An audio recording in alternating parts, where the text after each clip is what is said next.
Okay, approval or modification of agenda. There's going to be no project promise presentation tonight. And then under new business, oh, it's just dots, it's not letters. Add another little bullet point and add middle NMMS field trip request, please.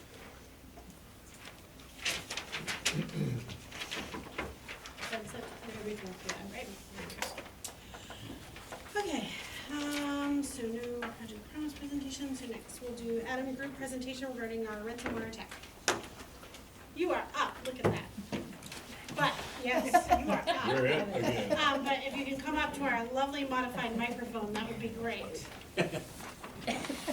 I have questions, but they're all kind. Well, that's what we get for having network situations. You've done wonderfully. Thank you. Thanks.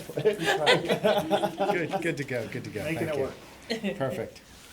Thanks for having me here today. I'm here to present to you some of the information about the ransomware attack that happened across the districts, and be a short presentation of some of the facts and timeline, and then I'll give you status on where we are today in the recovery, so I'm sure you're all interested in knowing. I apologize to the folks that are at my back, but I'll do my best to speak loud enough that everybody can hear. Perfect, thank you. As you're aware, on the 15th of November, there was a ransomware that did infect a school computer. On the 15th, it did enter in through one of the laptops. It did subsequently infect 5 environments, including 5 schools plus the SAU office. It was scheduled for automatic detonation on Monday the 20th, which is the day that I'm sure most of you became aware that there was an issue at the schools and the school network. It did, in course of its detonation, encrypt laptops, servers, environments in all 5 schools, as well as the SAU office. As part of your Primex cyber and security coverage, we were deployed. My name is Jason Scrow from the Adam Group. Hi. We were deployed as your cybersecurity emergency response team, working with Paul and your IT staff in order to begin the remediation and forensic evaluation of the event. We've completed both of those processes. As you know, maybe just to address some of the questions that you may all have, we did perform a full forensic evaluation of the event, which included sandboxing of the malware, the ransomware, what its capabilities were, attempts to reach out to the threat actor, which is all normal course of business for us in cyber emergency response. Our forensic evaluation did reveal we have no reason to believe, there is no forensic evidence to show that student information or personally identifiable information or financial information was taken or breached, we'll use that term of art, breached, seen by the threat actor during this event. So to put that question I know a lot of people were maybe concerned about that. So we do have that. Environments that were impacted, of course the school desktop environments, laptops, the students' Chromebooks were not impacted. The servers in the SAU office as well as elsewhere in also the financial server. And when I say impacted, I mean destroyed by the virus. The data was not taken off of that environment. Environments that were not impacted, your SIS system, which is cloud hosted, was not impacted by this, and your Chromebook environments were not impacted by this. A team, which consisted of about 9 people, worked for about 2 weeks to reconstitute services throughout the schools, eventually starting with wired networks and eventually proceeding to wireless, getting back to almost normal operations, which is where we are today. A couple of things are still offline. The financial server is still impacted and is still offline. Printing, which many of you may have heard, and I know that is a hot button issue right now, is still impacted and will be impacted probably for the remainder of this week, but we are targeting getting it back Friday or perhaps Monday of next week. So that is an important action item that is coming, and the team is actively working on that right now. The financial server recovery, the timeline on that is definitely still in question. That will be a massive effort of getting a lot of data back into that environment in order for that to come into be the way it was. But normal operations like payroll and whatnot are continuing under manual emergency processes. So there hasn't been any impact really outside of Robin and her staff doing a tremendous amount of work to make sure those services stay alive and active, which she's done throughout this event. At this time, our team is maintaining vigilant with Paul and his team, making sure that there's no threat actor activity in the environment. It has been over 9 days now since our last reported infection in any of the schools, so we are not seeing a spread of any new infection. We are ongoing imaging laptops and desktops and things of that nature that were infected that had to be pulled from circulation, and that process will continue over the next couple of weeks before the last desktops and laptops get back into service. There was no hardware damage from any of that, so this really is just a software recovery. There won't be, it's all of Paul's team's time to get those re-imaged and safely back into the environment. But we will be monitoring both dark web as well as your external infrastructure and your internal infrastructure throughout the recovery effort until we recertify the environment as being fully operational, which will come at the very end of this. And that is our normal process. So your Primex risk managers are engaged and actively working with the SAU team and your superintendent to make sure that all of this financially happens the right way. You do have excellent coverage through them.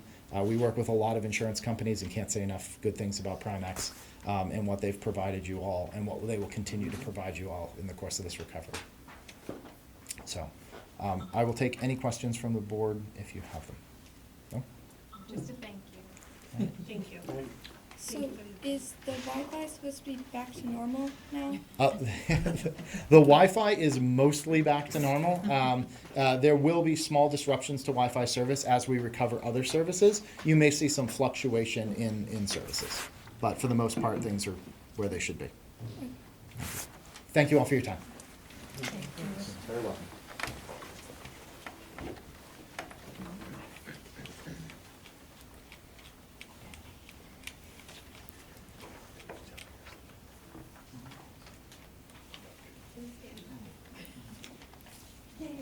I'm already getting questions on whether it's live or not, and I had to verify, sorry. It will be uploaded tomorrow. She doesn't have a computer because the said situation. Okay, we're gonna check before we got too far on and we had further issues. Next. Approval of minutes, November 27th, 2023. Any gross errors, issues, concerns regarding the minutes from November 27th? No. All those in favor say aye. Aye. Opposed? Abstentions? Abstain? Did I take a motion to accept it? I don't know, I'm so I out don't of think I took a practice. motion. I didn't vote. I'm out of I'll practice. make Thanks for keeping me on It's task, okay. my It's goodness okay. gracious, I I skipped will make a reading. motion to accept the minutes from November 27th meeting. Second that. Beautiful. All right, I apologize, I guess I gotta get back in the swing. Oh, my goodness. Kim's in it now, though. She did it once. She's good. Any discussion regarding the minutes for November 27th? Okay, seeing none, all those in favor say aye. Aye. Opposed, abstentions, I'm abstaining. Okay. Next, moving on, public comment? Hey, you're back in the swing. Good evening. Marie Carson from Alexandria. I want to thank you for your heartfelt comments that you made last week and letting us know what the students are feeling. And I want to address that tonight here with the board. At the last meeting, we heard the heartfelt testimony expressing the social and emotional issues that students today are having to deal with. I completely agree that the inhumane treatment students endured during COVID left students feeling anxiety, depression, and even suicidal. To the student body, I say, please understand that when we, all of us, keep saying the SEL out of the school, we're not talking about taking away necessary services. We're talking about a far-reaching data mining system that will have repercussions for you and your peers for the rest of your lives. I wish I had more time to tell you about it, but you can research it for yourself. Google negative impact for SEL. We also do not want to give the school district freedom to make medical decisions or implement medical programs. A great deal of the current feelings of anxiety, depression, and suicide among our students today are the result of how this board blindly implemented COVID procedures. It is not normal to separate students from their friends via closures or lockdowns. It is not normal to maintain social distancing or to mandate masking. The decisions made by this board has had a lasting impact on the emotions of all the students. It is my recommendation that the school board apologize to the whole student body for their careless decisions that caused students to endure enormous amount of emotional distress. Why do I blame the school board? Let's just look at the mandating masking, for example. It was the people behind me who stood up for students' rights and their social and mental well-being, while the school board ignored their pleas and enforced mandatory masking. During the period of mandatory masking, the public, over and over, meeting after meeting, requested that masking mandates be removed. Case in point, on the meeting on August 9th, 2021, 6 members of the community spoke about the health risk of masking and that mandatory masking should be stopped. One teacher counteracted. He said, "We need to keep mandatory masking until everyone is vaccinated." This side did the research. The teacher had no clue of the consequences his approach would have on the student body or the public. I would like to share with him and anyone who agrees with him this article from the National Library of Science that I have with me tonight. It's titled "Revisiting the Rationale of Mandatory Masking." It was published in 8/7/23. It states, before SARS, it was considered masking had little to no benefit to healthy people wearing masks. Now, 3 years later, it is our opinion that the mandatory use of face masks in the general population is unjustifiable and must be abandoned in future pandemics. All during COVID, the data clearly showed that COVID was a serious threat to nursing homes, not schools. Since the school board ignored the concerns of the community, refused to research the topic, and then govern in the best interest of the students during COVID, we certainly don't want the school to expand its authority over students' health care.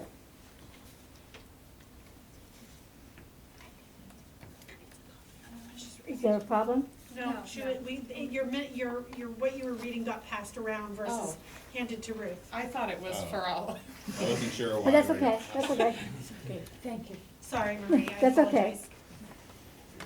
I have heard board members claim that they are only concerned about what's best for students, but their governance over COVID policies prove differently.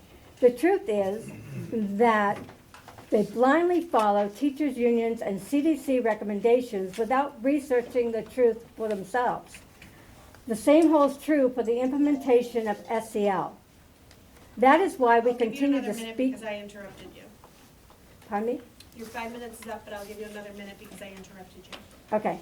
That is why we will continue to speak on it, educate the public, and talk about the ultimate goals of implementation. And I will end it right there. Thank you.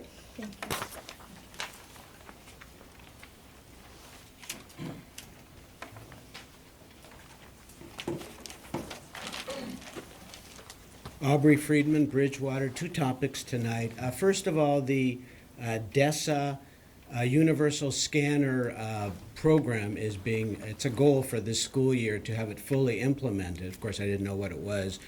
It's a Devereaux Student Strengths Assessment. And this is where every teacher will fill out a form for each student assessing their social emotional skills, one in the fall and one in the spring. And where this data goes, I don't know, but it's to figure out how students are doing on their social emotional. So it's all over the country, and it's here and there. But there was a few articles about it in New York City, so that one was more of interest. I would have thought it'd been well received there. Actually, they had a lot of pushback, and it was from the teachers. They said, this is extra work on us. We already have enough to do, and for once, I totally side with the teachers. They do have enough to do. So extra work for them, and they'd have to spend extra time on it. And actually, some of them were getting paid overtime per the union contract if they did it after school.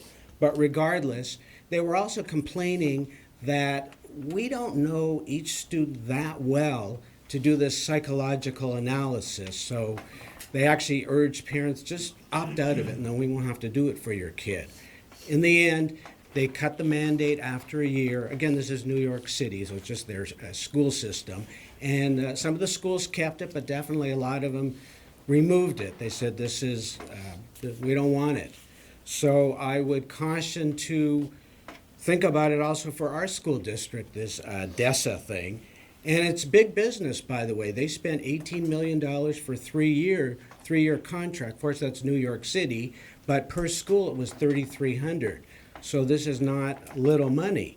And also, is this going to be opt-in or opt-out? They had opt-out, which is always the worst way to go. If a program makes sense, you let the parents explain it to them and let them opt in. And if they think it makes sense, they'll opt in. So it must be opt-in if you even implement it at all. The other thing, ESSA 3, it's on the agenda for tonight, nothing in the backup, so I just looked on the website, and they did have some information on ESSA 1, 2, and 3. This is that $3.4 million came free money from the federal government for all the troubles that came from the lockdowns, the mandates, and the remote learning. This is to mitigate that. We've hired apparently a lot of personnel in the last couple of years for this supposed to be temporary. I guess it's free money from the federal government to mitigate the damage. But, and it's psychologists, social workers, behavioral specialists, guidance counselors, paraprofessionals, quite a few. I couldn't figure out how many people have been hired. But my question is, what are you going to do when the free federal money runs out? It is, I mean, they're at like almost $34 trillion these days in the red. So that federal money is going to run out. What are you going to do with all the extra staff that have been hired? And you know how it is with government workers. Once you hire them, they're kind of on the payroll. So what is going to be done? This will be an extra burden for the local taxpayers that already pay 50 to 70% of their property tax bills is for this school district. This will be a bigger burden on them. So I'm just asking the question, is this, anybody thought about it? Because the money's going to run out, and what are you going to do with the extra people hired? And that's it. Thank you.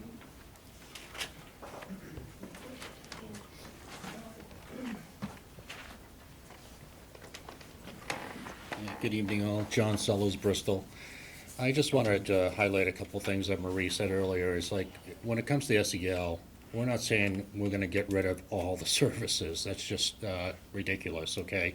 But SEL does have a deeper, darker rooted agenda going on there. And what we're trying to save is also the kids, the students, and going forward in the future.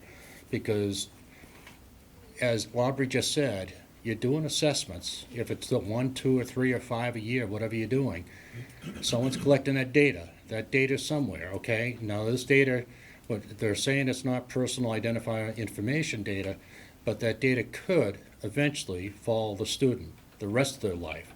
And some of the stuff you do not want following you the rest of your life, just because you may have had one bad day or made a stupid mistake going through school. So we're trying to protect you that way. The other thing Marie brought up is that video on 8/9/21 I was one of the 6 people that spoke out about the psychological damage that you're doing to these kids. And I still believe you did it. And also being on the budget committee, I know I approved funds to help out and resolve that, which I thought was only going to be for a year or 2. I didn't know it was going to be an ongoing, the rest of the life, and be implemented in the schools forever. So I thought that was just a temporary thing to help these kids get through, get back on their feet as they get into school. So therefore, you know, I didn't expect that to last forever, that money. And I did speak out back then. The other part is researching. This stuff does take a lot of time to research. I mean, hours and hours, and you can really go into the hundreds of hours, you know, so you can really go crazy on it. So it really, I would think the school board would really start to really look strongly at this SEL and see how damaging it could be. And don't get me wrong, it can work great. And sometimes when you first look at it, so this stuff is wonderful. But when you start digging, you start finding out, you say, okay, it's good here, but it's not really all that perfect like we think. So that's where it takes a lot of thought as far as that implementing SEL here. I'm concerned about our constitutional republic, because what I don't hear a lot is people saying, you know, constitutional republic. What I hear is saying we have a democracy. And yes, we do, but no, we don't. All right? The democracy ends as you elect your representatives. The representatives becomes your republic. And I'm just concerned there because I think people, and I say people, it could be students, it could be adults, anyone, are just confused of understanding what our country was made on and built on, and they just don't understand it. So it'd be nice that everybody could actually, you know, start looking up and say, you know, understand where our forefathers were coming from and saying we're a constitutional republic. Not the last thing, but another thing that's been brought up here, and I've heard at least a couple of times, and maybe more than not, is I hear in school and people talking about we're global citizens. We are not global citizens. I'm going to repeat it again. We are not global citizens. You're a citizen of the United States or another country, or maybe the state of New Hampshire, but you're not a global citizen. There's no such thing. The last thing is but another thing I did is I did send you a presentation I put together. It's more excerpts of information I was looking up on SEL and the wellness and stuff. And if you don't have time to look at it, that's, you know, it's 8, 9, 10 slides. So you don't have time, at least look at slide 7. Slide 7 at least shows you a flow of what people that have written about this saying this is where it's started and this is where it's heading. And the one of the last things is we've heard a lot of acronyms going around: CRT, DEI, SEL. There's MTSS, MTSSB. There's PBIS. I can keep going on. I got 3 pages, over 80 acronyms that I'm talking about now. This is how in-depth between all the stuff that's going on with SEL and on the background in that, and the supporters of it, and where it all came from and stuff, including CASEL, which is CASEL, and like I said, it just goes on and on. So I just want to leave you with that. And one last part, which I think is very important, thank you, is I really believe, especially with this SEL, it could really be stepping on New Hampshire Constitutional, Part 1, Article 2B, right to privacy.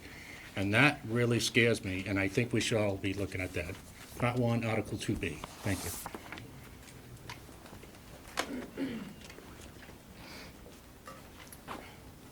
Brenda Joyce, Alexandria.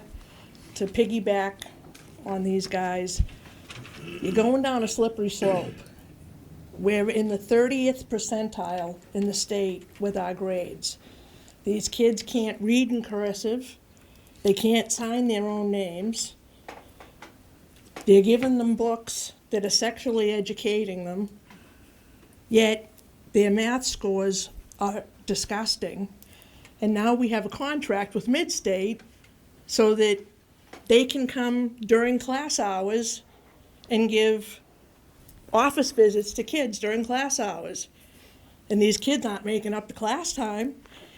And if you're concerned, if you're doubting me, I understand that in some instances, when the patient is in school or elsewhere, the parent or guardian may not be available to accompany the adolescent to the appointment. If the patient is over 16, and if they choose to allow them to attend an appointment without the parent or legal guardian, I'll complete the authorization to treat a minor child form. This is for medical behavioral health visits for adolescents during school hours. What happened to educating our kids? I mean, if your kid's sick, it's my job as the parent to take them to the doctors. It's not the doctor's job to come to school, have them miss class time, and treat them in school without me being there. They're children. They're minors. They don't know what's best for them. And you're having all these outside people coming in, dictating and talking to and psychoanalyzing, and that's the parent's job. Your job's to educate. We need to get back to educating these kids and get them out of the 38th percentile and let the parents take care of their mental health and well-being. We went through this with the whole masking thing. We took money from the federal government. It came with certain things you had to do. I went over this multiple times at meetings. That money did not come without a price tag. That price tag is you follow the CDC guidelines. If the CDC said we had to mask the kids, that's why we were masking the kids. The CDC said we did, we took that money, and we were on the line for that money. If we didn't follow their rules, they want the money back. You're doing it again with this SEL program. You better read the fine print because you're going down a slippery slope.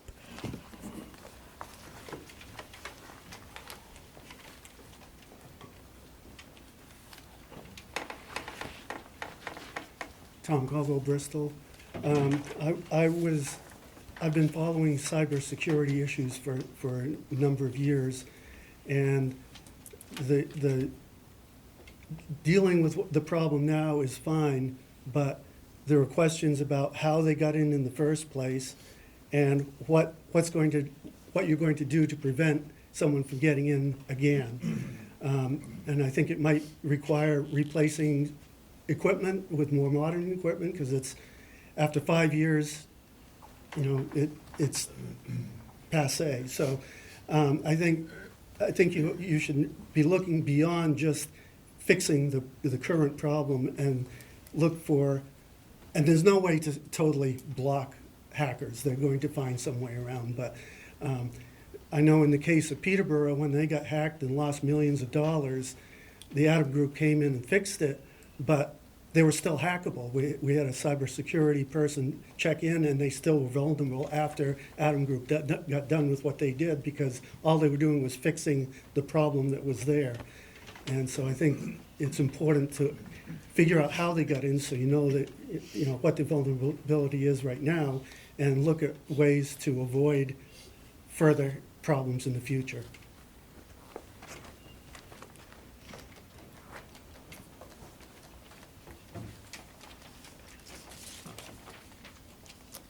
Any further public comment? Seeing none. Correspondence?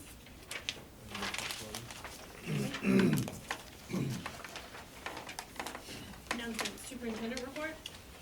Okay, I'll be kind of brief. One, you can tell my voice isn't great. Nice little bug I picked up here, but just wanted to share a few thoughts and things going on. I did want to commend the students for the high school drama production a little over a week ago. Excellent. Charles Dickens. How can you not love that? It's the ghost of a Christmas past, and so on. Lewis Carroll and Charles Dickens. But that was a great production, and was able to attend it on a Sunday afternoon. The auditorium is nicely it was a good chance to open up the auditorium to the community and let them see the work that's done there. And I know there was 3 productions altogether, so that was good that the community got to come in and enjoy that and enjoy the students' performance.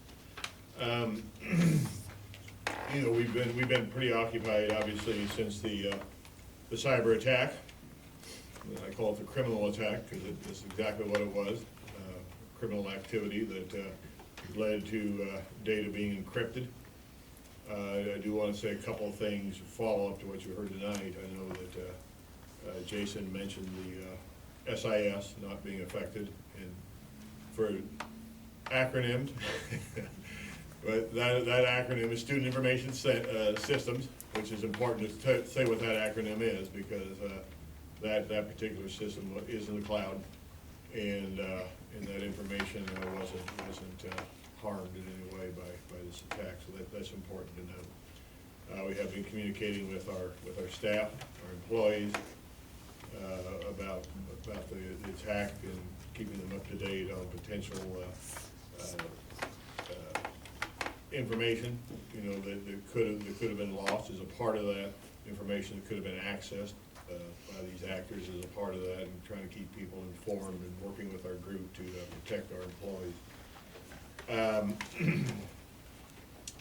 I would say that, you know, sometimes adversity kind of pulls people together, and I think this has certainly been adversity. I've seen people pulling together, sacrificing. We're finding creative ways to get copying done, printing done, and keep schools with what they need the best we can. That's not to say that everybody has everything they need or it's normal, because it's not in some cases, but in many cases, due to teachers' ingenuity and flexibility and creativity, which I saw a lot of in my visits to classrooms. I just want to commend them especially for making it work, and Mika on the student side as well. I know this has not been an ideal situation for students by any means, but we are on the road. We will recover. We'll build back a system that's better and better protected in the future. We learn from the past, as they say.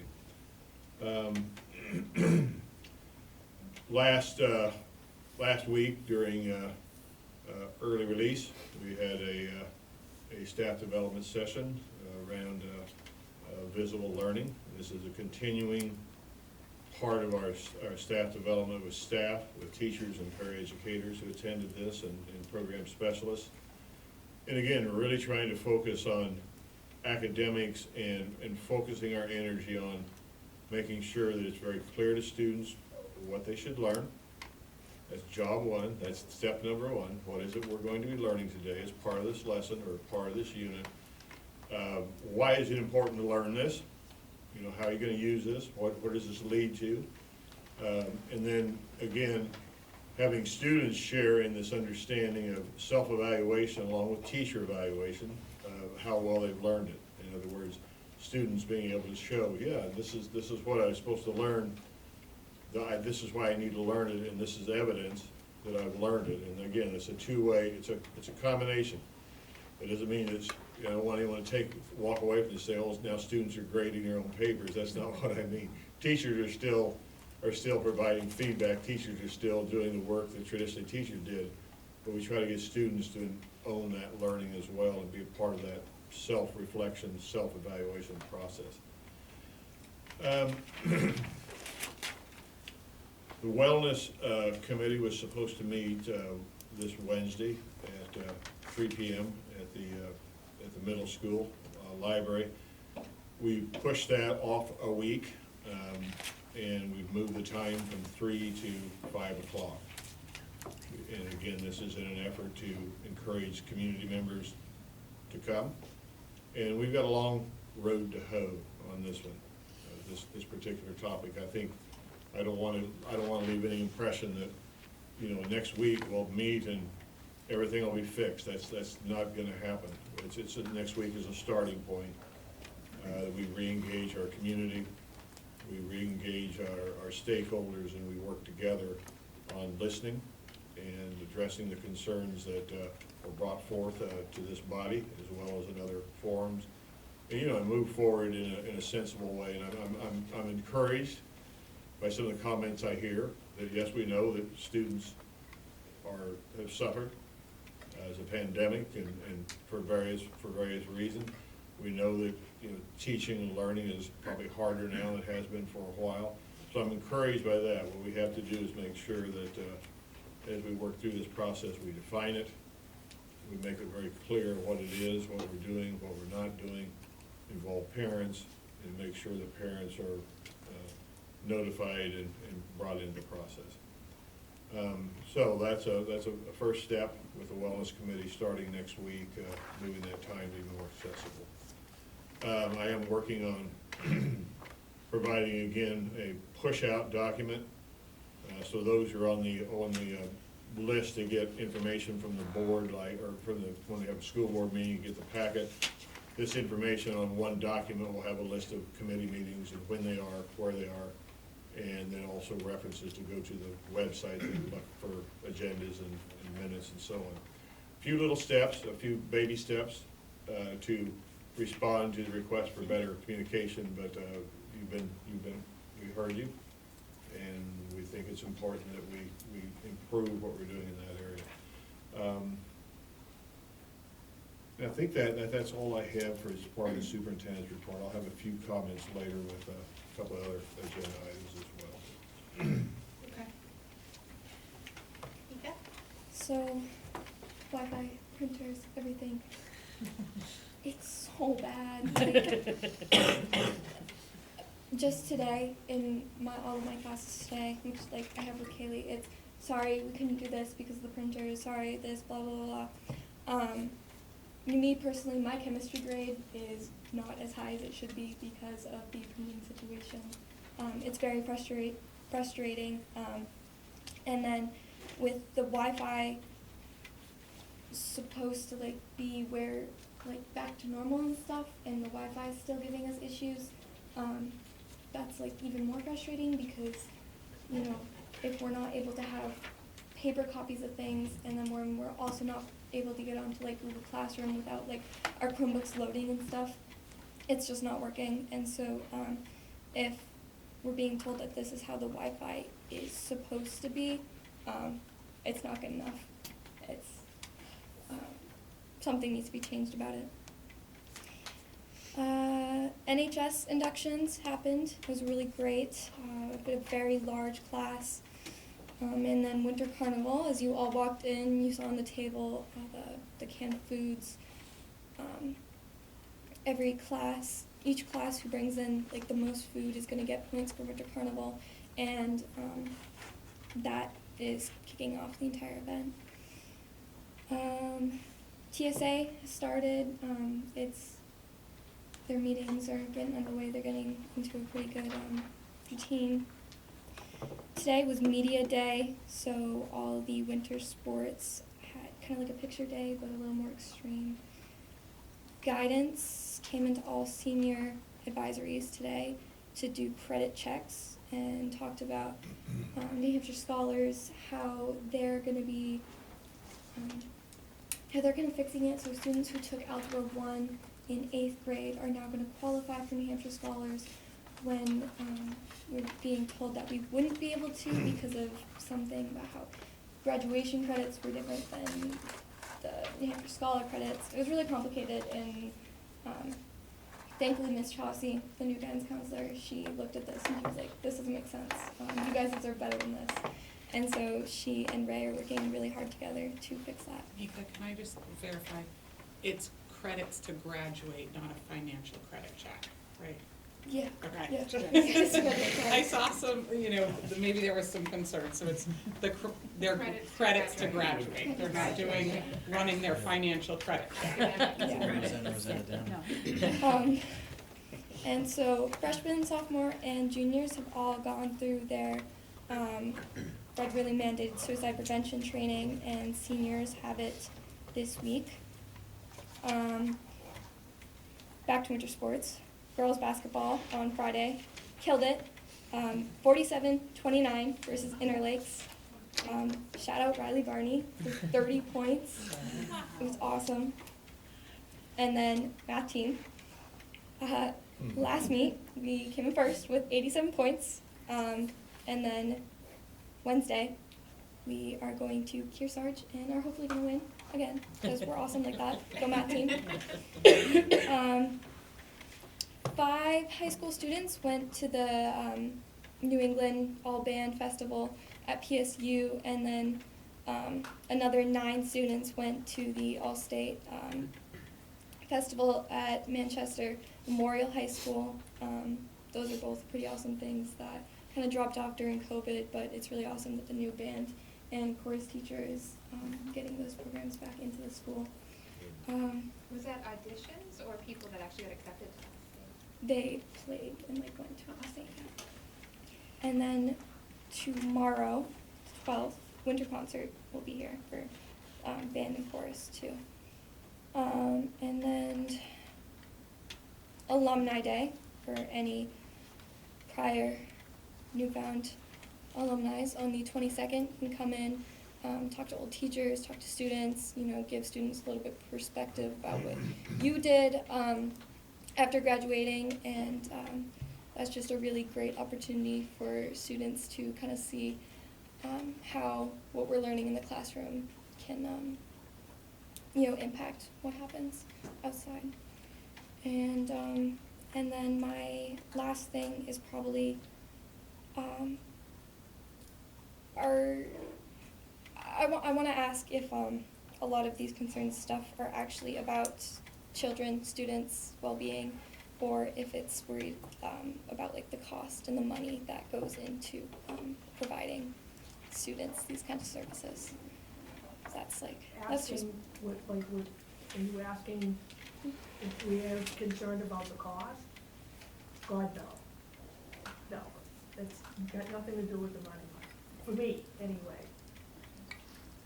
And so I just like to speak for students where it does really feel very often like it's not about us, but it's more about the financial, more about how things are going to be funded, rather than anything else.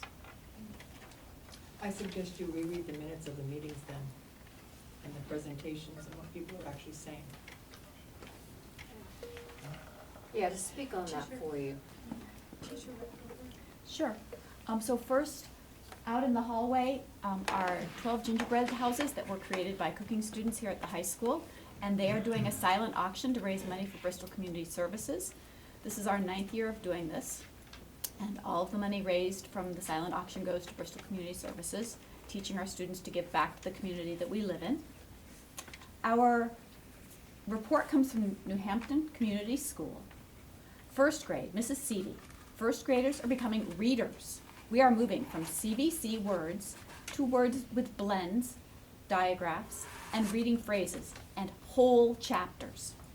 In CKLA, we traveled the world through virtual field trips to learn about different lands and similar stories.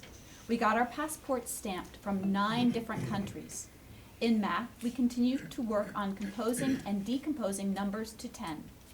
We are using our personal beaded number lines to give us hands-on experience. Lastly, a crazy classroom elf flew in from the North Pole, and we are journaling about him daily. Second grade, Mrs. Adams. Students are learning about ancient civilizations. They are able to describe the necessary components that all civilizations need.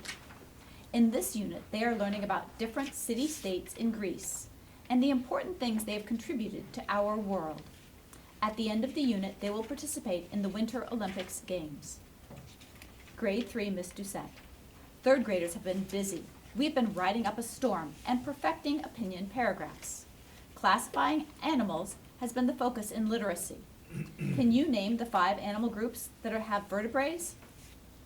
I don't know that I could. The third graders certainly can. Students have been working on Venn diagrams and basic note-taking while reading about animal classifications and characteristics. Lastly, in mathematics, our focus has been on time and measurement.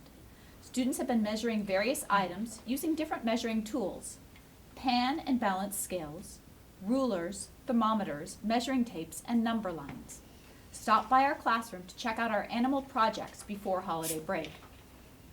Fourth grade, Mrs. Bison. The 4th graders at New Hampton Community School have been immersed in outdoor play science-based experiential learning as an extension of their curriculum.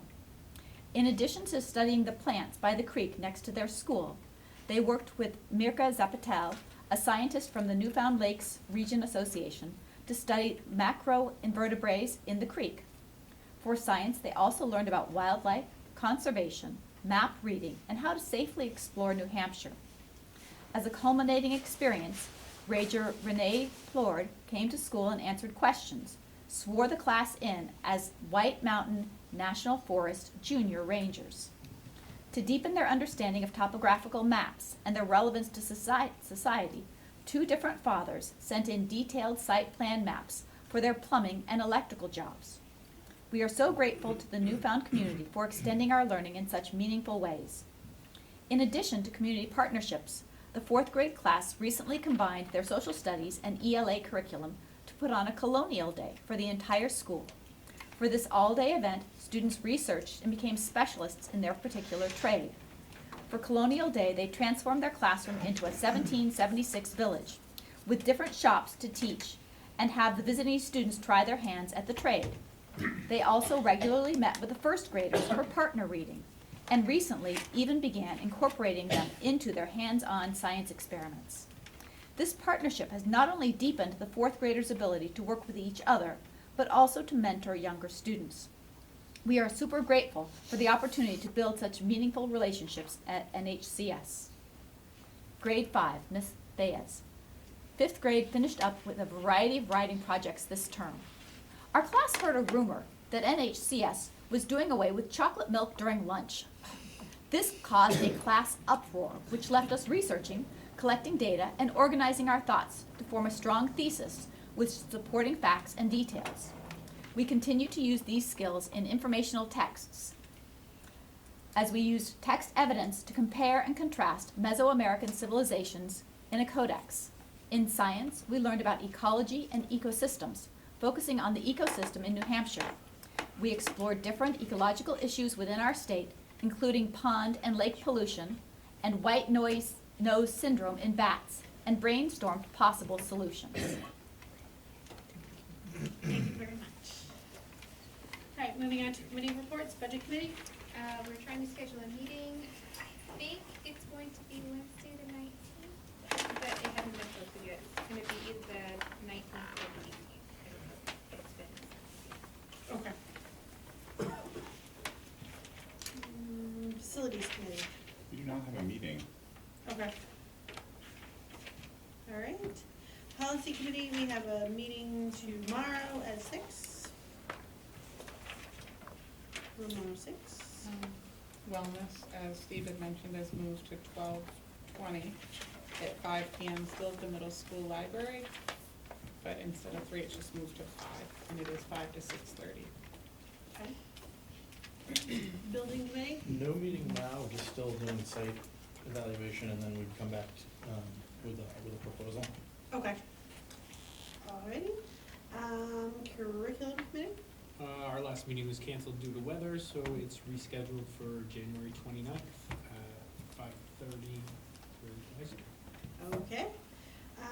Hill School District committee? Well, we'll probably talk about that when we get to Oh, the Hill yes, thing, Hill School, yeah. further down. There's no meetings scheduled, and I don't know, if, if everything's real with the tuition agreement. In Gotcha. new business, if we'll have to continue having the Hill tuition committee, it will be disbanded. Okay. House Bill 349 committee? We are going to be meeting Wednesday the 13th. That notice went out today. Yep. 4. Okay. Alrighty, moving along, new business, donation for France trip for the high school? Yeah, we have a $1,000 anonymous donation to help support the trip. I need a motion to accept the $1,000 donation for the France trip at the high school. I'll make the motion. Second. Okay, any further discussion? Appreciate the anonymous donation for the students. All those in favor say aye. Aye. Opposed, abstentions? Region 8 Hewitt Career and Technical Center Agreement. I know we need to We've Yeah. had it, we've read it a couple times now.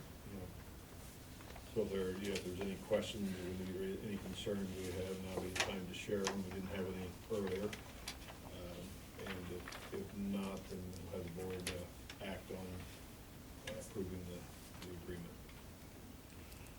I have a question. Does it mean that we will be changing our school calendar to meet the Laconia school calendar? Because I thought that was part of the expectation. So that would be for the following school year? We did it already this year. Okay, so I- That's why this year's Okay. calendar started after Labor Day. Okay. Because we have to try as much as possible Yep. to meet up with their calendars, like breaks and things like that. I knew it was changed for, but I wasn't certain if it was gonna change beyond that. And that's actually a legislative action directing schools to, we have several years to get the Career Tech Center schedules and calendars more together. But that's, within reason. We still have a little bit of leeway in that. And the school calendar will be working on that, and we'll be reaching out to the teachers, as we always do with that piece, and bringing that to the board for consideration after the first of the year. Yes, you were waving at me. I was just, is that the article that was just in the Laconia? Yeah, so I can explain it a bit more. I was gonna say, So- weren't we already sending So kids? we're already sending kids, but to formally have the formal agreement, now that we've been sending for a while, we were sending, because I understand the confusion, we were sending kids for a while to both Laconia and Plymouth. We've phased out Plymouth, and we have, quite a few years ago, I'm horrible with timelines, but a while ago, we decided to go with Hewitt because there was more choices for the students. 4 or 5 years ago. 4 or 5, I knew it was a while ago. 5. 5, okay. You guys are better with timeframes than I. But now that we've been there for that long, to redo the agreement, all the other districts have to approve to officially have us in with them officially full-time. So that's why Laconia, yes, there was an article in the Laconia Daily Sun that Laconia approved us, but it's because every school district that sends it to the Hewitt Center has to agree to this agreement, so that's why. Thank you. You're welcome. Anybody have any? I would just say this is fantastic, because I have 2 children that have been in this program in very different areas of it, and it's just, you can't say enough about it. If people aren't aware of it, they should definitely look at it as a potential option, because it's phenomenal. Okay. I need a motion to accept the Hewitt Career and Technical Center agreement. So I'll second that. Any further discussion? Seeing none, all those in favor say aye. Aye. Opposed? Abstentions?